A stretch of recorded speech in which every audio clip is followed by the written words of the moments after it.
Hi guys, welcome back to my channel. This is Deja's Point of View and I'm Deja. First of all, I would like to say thank you to everybody who's been watching my videos. I really do enjoy seeing the views go up every now and again. So thank you so much for your support. Please like, share, and comment. Subscribe to my channel if you want to see more content like this. And just let me know of any other topics you'd like me to go over. Just know that I'm trying to frame everything in a spiritual context, so I am going to throw a little God on everything that you send me. Just know that. And then before I get into today's spicy and salacious topic, I do want to address some discrepancies in my previous video. When speaking on Diddy and Young Miami's relationship, I misspoke and said that Diddy was 57 years old when he got with Young Miami. He was actually 52 years old. And then I also discussed a internet conspiracy regarding Kim Porter's death.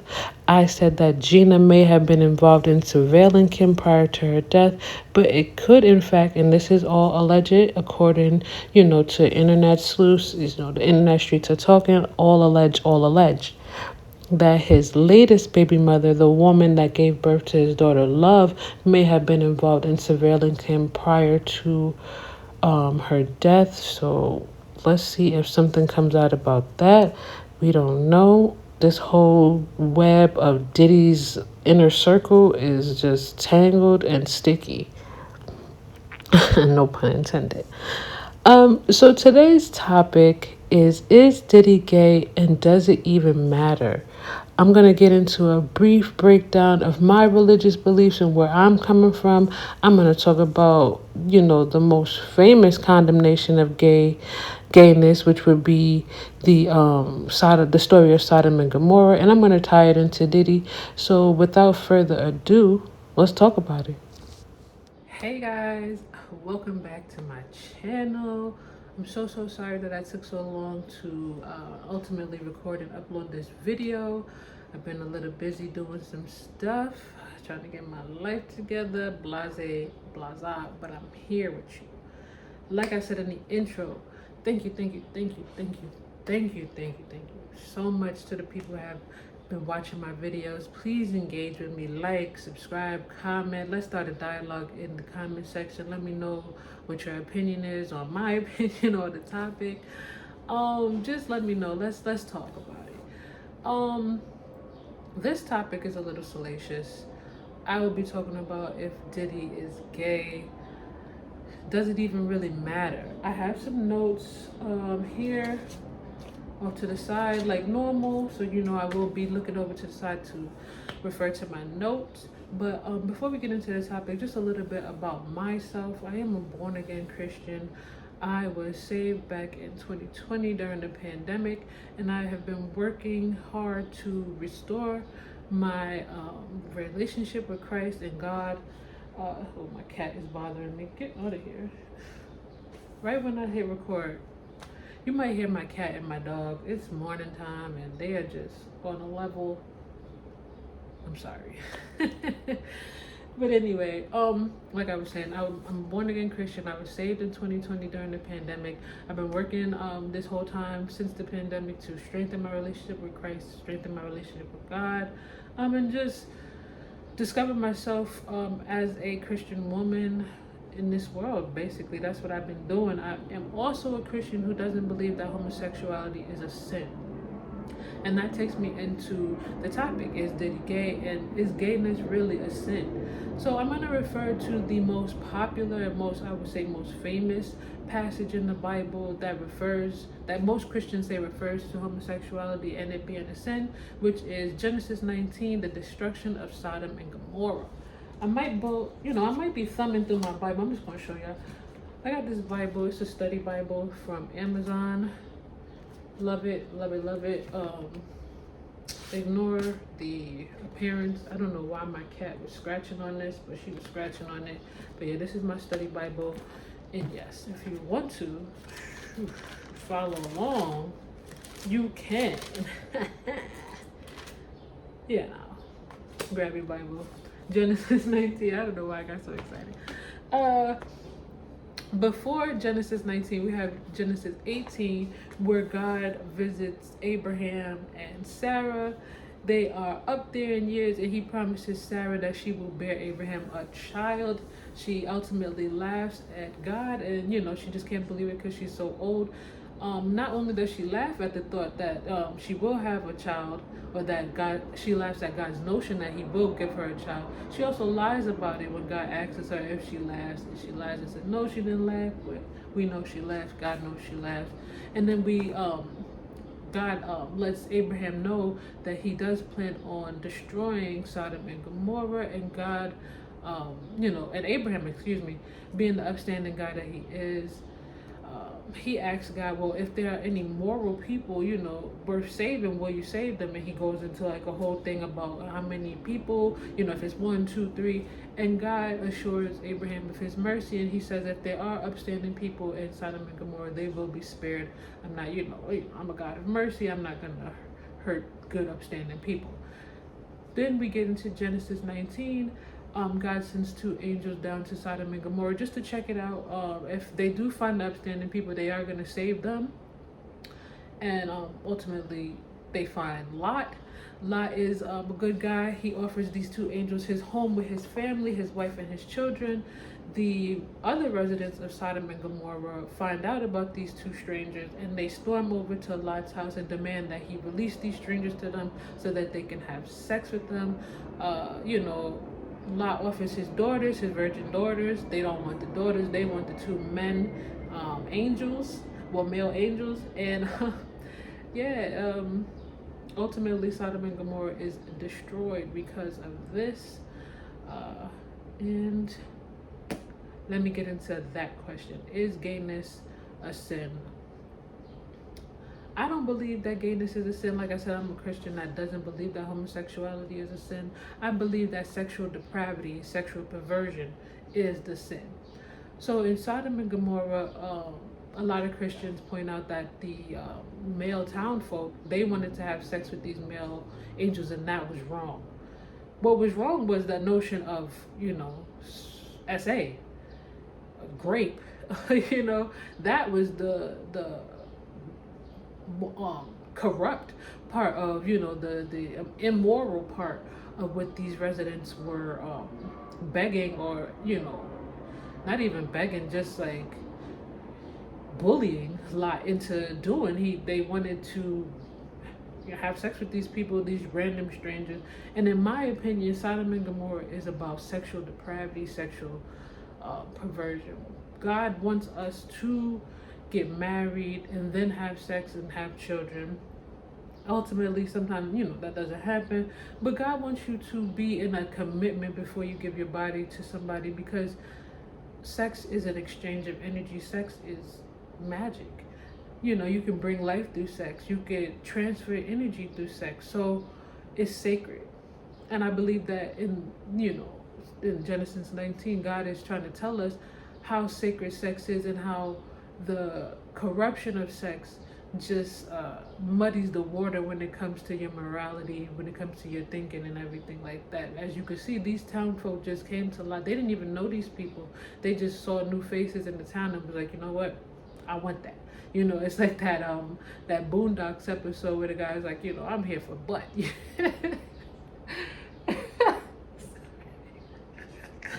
That's a funny episode. I think I might watch that episode when I'm done.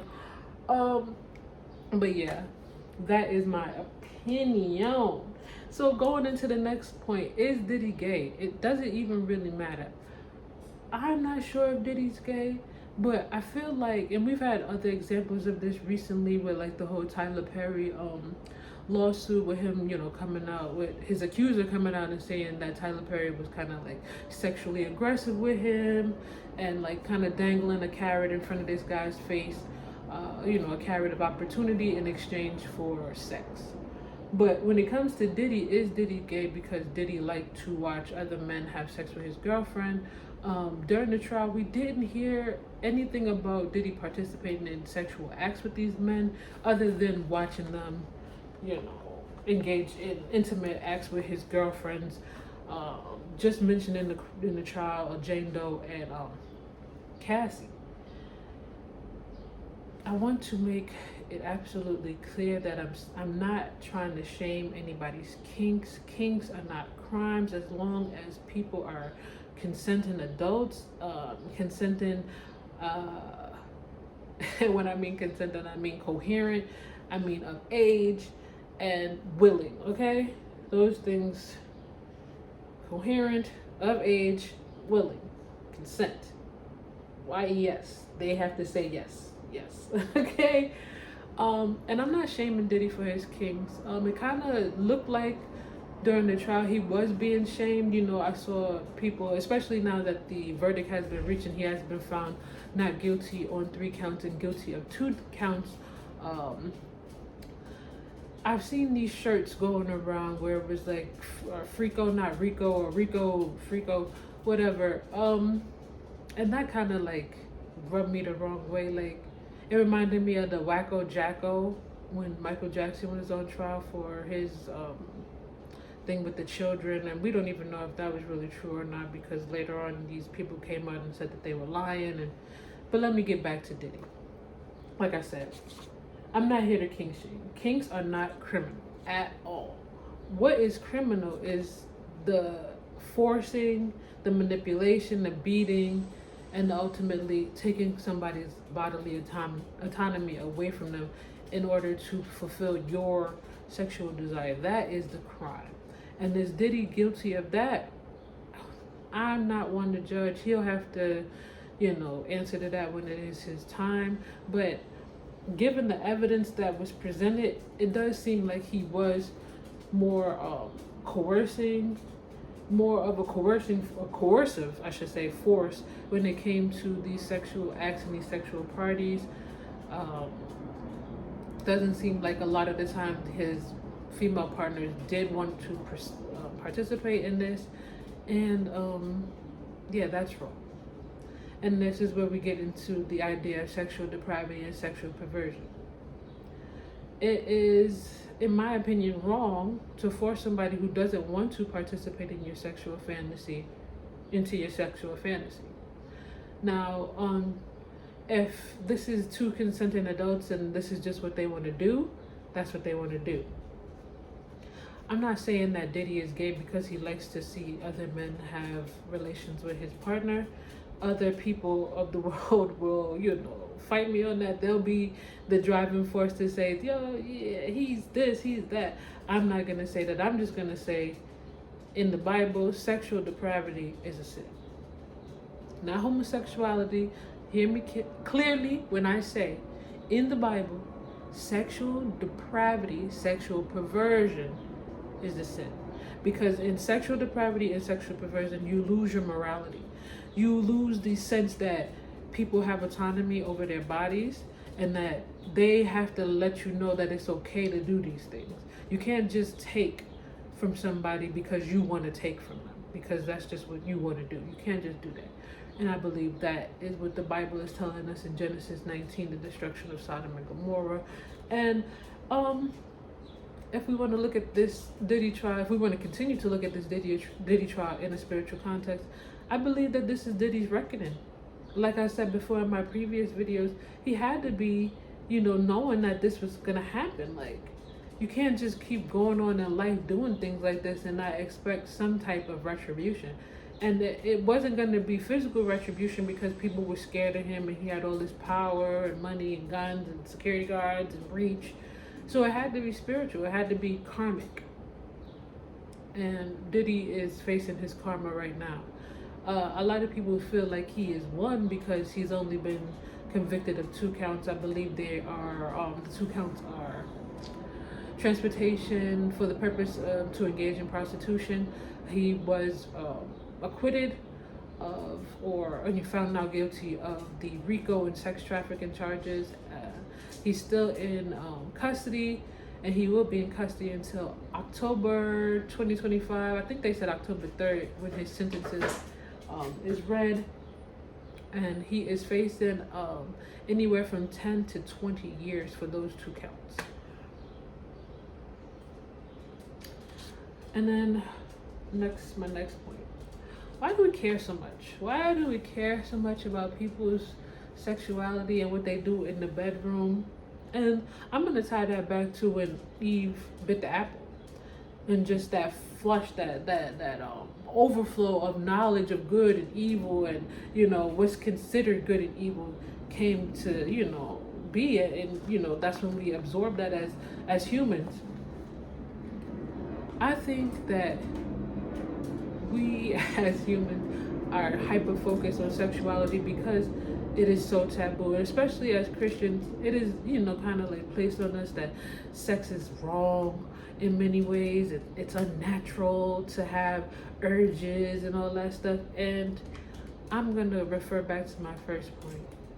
If we were made in God's image, hold on, my dog is just moving around. She might knock this down. Get out of here, dog. I'm sorry, guys. My dog is 17 years old. God bless her. She is an old lady. We think she has dementia. She just walking around. She do this every day. She walk into walls. She walk in her food. She going to knock this tripod down. Girl, go on.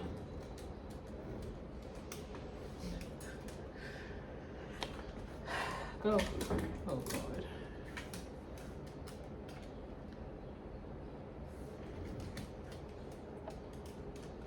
I'm trying to wait till she gets out of here. Girl.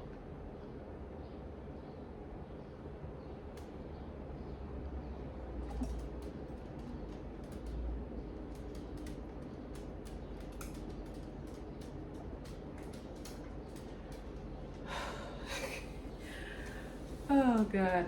Why do we care so much if Diddy is gay or not? If anybody's gay, why do we care as Christians, as human beings? What are people doing in their bedrooms? But like I said, mainly focusing on Christians, it's taught to us, or it's ingrained in us, that sex is unnatural, sexual urges are unnatural, and it's taboo. But like I've said, I'm going to refer back to my first point. God created us in His image, and He knew us before we were born. So if we think of it like that, sex and the sexual urges and love and all that stuff is completely natural. What's unnatural is the voyeurism, I guess a cuckold. They were calling Diddy, I don't know if I'm saying it right, cuckold or cuck. I don't know. I know the abbreviation is cuck, which sounds very nasty. But yeah, like I'm saying, like the perversion comes in with the voyeurism, the multitude of partners in one sitting, and just ruining the sanctity of a connection between two willing people. When God created the world, He created two people, two opposites, a man and a woman, to be fused together to be partners. Not to say that, a man and a man can't be fused together to be partners, or a man and a woman, but two people. Just two people. Just think about that. Now, when we get into the whole thing about threesomes and foursomes and all of this and that, that's unnatural and unneeded and perverted in a sense to some people. Now, I don't want to kink shame. I don't want to shame people if that's your thing. And like I said, the willing, consenting adults, do your thing. But when it starts to become something that you can't live without, that you put above your morality and above God, then it's wrong. Then it's a sin. And then you need to reevaluate what you're doing and why you're doing this. As a person on the outside looking in, it is none of my business what you're doing in your bedroom. None of my business. It only becomes my business when you introduce me to it. So Diddy being a high profile celebrity, this, business, media, and music mogul, for it to come out that he likes to watch and, pleasure himself to other men having relations with his girlfriend, it comes off as unnatural, and people start to question his sexuality and start to look at him sideways and be like, hey, why you want to see other man meat, and like I said, it's none of our business. It only becomes our business when it is force fed to us. And during this trial, it was it was just shoved down our throats, baby, or your freak offs, hotel nights, debauchery. And that's one thing that stood out to me. Him naming them these debauchery nights. It's like you knew that these were wrong. You knew something in you was telling you like this is off. Like, yeah, I'm a little weird for liking this. Like, and I think that's when we start to go against God. That's when our intuition, when our inner voice starts to say like, hey, I'm getting a little weird. Like, now I can't live without this. Like, I'm forcing people. I'm beating women. Cassie testified that she was beat. I'm drugging women. There was a sex worker during the Diddy trial. What was his name? I think his name was Daniel. I think his name was Daniel. Do not quote me. But he had testified that he couldn't perform because, he would see Cassie, passed out. He witnessed Diddy beat Cassie on one occasion, and he was just like, I can't do this. That's God. That's God coming back to you and being like, hey, this is wrong. I let you do it. I let you, dip your toe in the devil's fountain or whatever, just to see, because you are individual, you have knowledge of self and all that stuff and free will. But do you see that this is wrong? Do you see that you don't feel good when you do this? And I think when we ignore that inner voice, that is also when the sin comes in.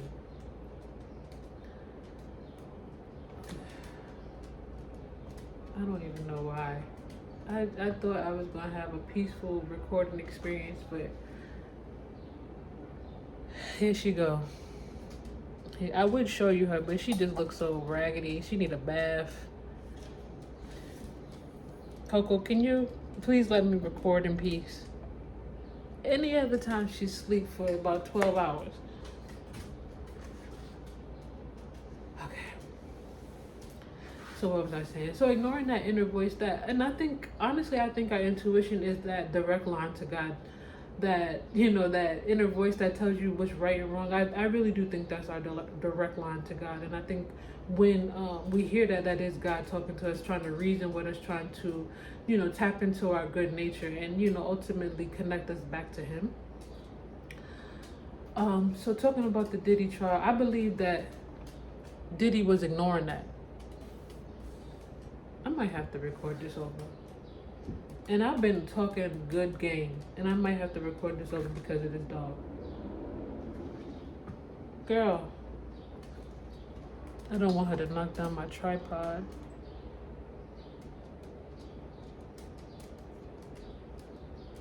Get out of here. I do have an old picture of Coco. Let me see. I'll be right back, guys. Let me get that old picture of Coco so you can see her. Let me get out of her way.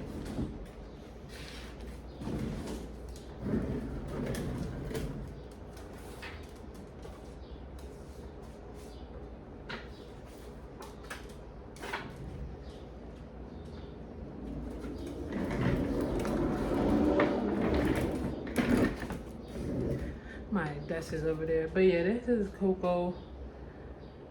My mom took this many years ago. Coco was out on a walk. She used to love walks, and she would get so happy. But now she's an old lady. She doesn't care about going outside. She just walks around the apartment. But yeah, this is my baby. And she's 17 years old this year. I love her, even though she's annoying. But yeah. Like I said, I believe our intuition is a direct line to God, and when we ignore that, that's when the sin can take over, and that's when the devil can also take over and lead us into his trap. So I don't believe that Diddy is gay. Others may believe that Diddy is gay, but I don't believe he is gay. I just believe that his sexual depravity and perversion got him in trouble. And I believe that if he is really, all about love and all about, God, and, before this whole thing, he had the sage and he was talking about all this and that. If you really believe in spirituality and you really believe in right and wrong, then I hope that Diddy will fix his ways. But I'm nervous because the verdict came back so quick. in my opinion. I feel like the jury didn't want to come back after the 4th of July holiday, honestly. And truth be told, I feel like maybe Diddy greased a couple of pockets, because it's like, with Cassie's testimony, you didn't, I mean, Jane Doe, but with Cassie, no sex trafficking. And then his whole bad boy entertainment, not, you know, a criminal enterprise, but they're providing him with drugs and means to have these freak offs. They're cleaning up after that. I'm not in the jury. All I know is that we all meet the same fate. And if you believe in God, then you know that when you die, it's called judgment after that, when you meet God.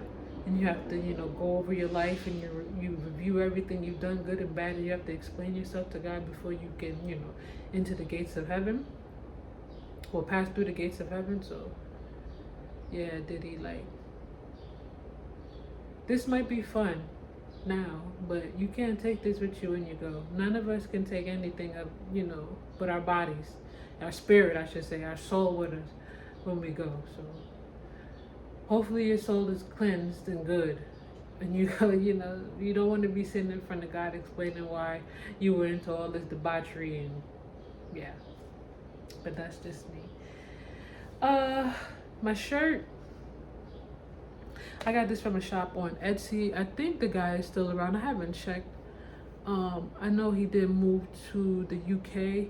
He makes these are all like I don't know if you guys can see it, but like hand drawn, and he does like pop culture stuff, like music and movies. This is from Do the Right Thing. Love this. I think this head wrap, did I get this head wrap from Etsy? I think I might have got this head wrap from Etsy too. This is like one of my favorite head wraps. Love the print, love the design. Let me know if you want to know where you can get this shirt. I'll have to look on my Etsy app to see if the guy is still around, and I'll like put it in the comments or put it in the description of the video. If you made it this far in the video, please give me a thumbs up. It has been a struggle with these animals. Now my dog want to be somewhere sleep. She probably done laid her monkey funky down and went to sleep somewhere after she's been bothering me this whole time. I might have to record this over. Oh my god, if I have to record this over, it's gonna lose so much. But yeah, let me know what other topics you would like me to discuss. Oh yeah, this, if you into like Prince, I would definitely suggest this. This is like a rare like Prince album vinyl, and it's just him playing some of his hits on piano and singing, and it is so dope. It's Purple Rain on here. It's long songs too. Why the Butterflies? That's the last song on here. This is good. This is a really good investment to have. I love this album. I really do. I don't play it as much, but because I need to get a new record player. This record player is broken, or on his way to being broken because of my cat. But yeah, Prince. This one is called Prince Piano and Microphone 1983, and I think I got this from Tower Records. Love this, love this, love this. Yeah, love my vinyls. That's it, guys. Thank you for sitting with me during this rant, and like, share, subscribe. Let me know what other topics you'd like me to discuss, and I'll catch you in the next video. And I will try not to make it so, you know, long in between these videos, but you know, life be happening, child. Yeah, so deuce till next time.